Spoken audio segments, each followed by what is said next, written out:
Hey guys, how y'all doing? Bioniclesaurus here, and in this video we're gonna be doing a review. Welcome back to a review. I know you're just starved for these.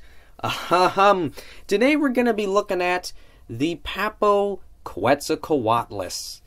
What an interesting figure. Where to start? Let's just start with the way it looks, like sort of the visual style they went for with this one. I love how creepy and evil and disgusting this thing looks. Because as dark and pterosaurs were evil, disgusting, creepy-looking animals. If they were around today, people would have phobias of them. Lots of people. It would be like one of the most common phobias in the world, I swear. These things are so...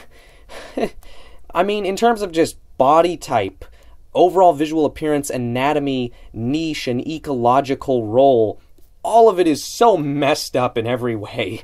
You got something that evolved from little, flying creatures that mostly fill the niche of birds today, and then it becomes like a carnivorous land giraffe. Okay, that makes perfect sense. The point is this is one of those prehistoric creatures, this whole family, but Quetzalcoatlus specifically as well. It's one of those animals that just... It's legitimately strange and unnerving to me on a lot of levels, and a lot of companies go for a very straight-up traditional sort of reconstruction of this type of creature, and it's awesome to see Papo do this just wonderfully strange rendition of a wonderfully strange animal. It's so weird that I was pretty put off by it initially. The main thing that put me off was the neck posture because of how low-slung it is, but I don't think it's actually bone-breaking. It might not be a realistic posture for it to hold, but I don't think it's impossible. And, for certain specific interactions with other creatures in the environment, maybe it would swing its neck down low like this and be combing around near the ground with its just absurdly large head. I love the way this looks. The way it's posed is great. It looks like just a creepy, skulking, hunting creature going through the Hell Creek forests. It's really well done. In terms of detail, I talked about in my last video how Papo is a company where, the detail's great, but it's been great for like a decade, so why should I be impressed anymore? There's no progression with the detail and the sculpt quality, it's unremarkable now to me. And this figure, in terms of the base texturing of the whole thing, kind of the usual story, although I do like seeing pycnofibers so well executed. We don't see fur or pycnofibers or feathers that often on prehistoric animal figures from Papo, so it's nice to see them do a good job at that. But this figure has some little things about the detail that just to me demonstrate that the sculptor cared a little more. They had some creative little ideas. They actually put in some thought, for sure. It's got a nice tongue going on in there. I don't know, we see nicely sculpted tongues a lot, but it also has some really, strange, interesting roof of the mouth detail that hopefully you can see all right in there.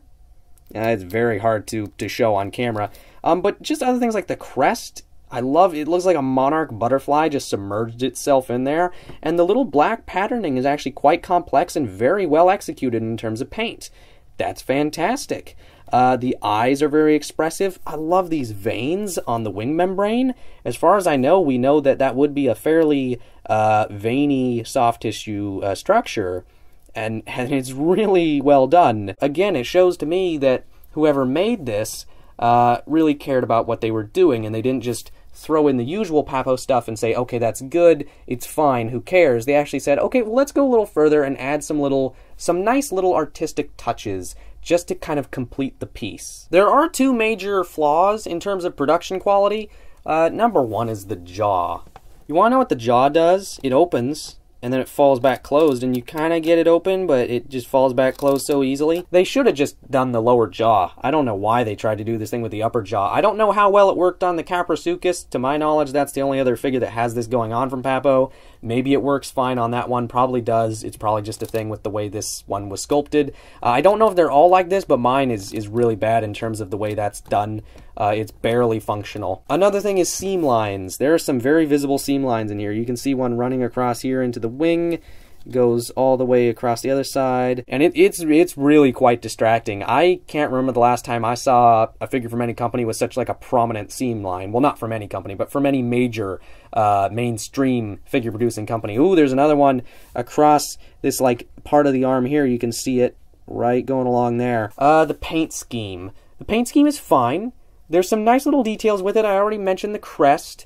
We have this like very subtle pine green or kind of dark like aqua color on the neck. Interesting. Nice to see something besides just brown. This black patterning on the beak looks nice. It's so well executed I hardly even noticed it at first. Like it sort of just went over my head and then I said, oh, that's there and that's well done. So I like that. I like seeing a little more interest in terms of coloration on a Papo figure. As always, that's nice to see from them, because they don't always do it, even to this day. Black wingtips, pretty nice. I couldn't decide if I was going to say nice or neat, so I combined them into complete gibberish. In terms of accuracy, again, I think the neck posture is possible, even though it's not necessarily likely. In terms of proportions, the neck and head should actually be bigger, or alternatively, the whole body and limb area should be smaller. They actually didn't go extreme enough with the proportions of, like, small torso and limbs, huge neck and head. So they should have gone even further with that stuff, but it's not too far off. Other than that, pointed wingtips, I'm pretty sure they should be rounded off, as far as I know. Nothing else really stands out, honestly. I'm not a pterosaur expert, so I don't want to just blanketly say that that's, like, the only issue, that the only issue is proportional. But that's the only one I can really find, is that issue of just overall body proportions, and maybe the neck posture. Again, not really sure on that. Oh, there aren't any ear holes, but that's more of, like, a detail oversight than, like, a conscious accuracy blunder. Yeah, there's really not too much wrong with it, especially for a Papo figure. Pretty nice. That's really about it for this figure. I'm going to be giving this one a 9, I think.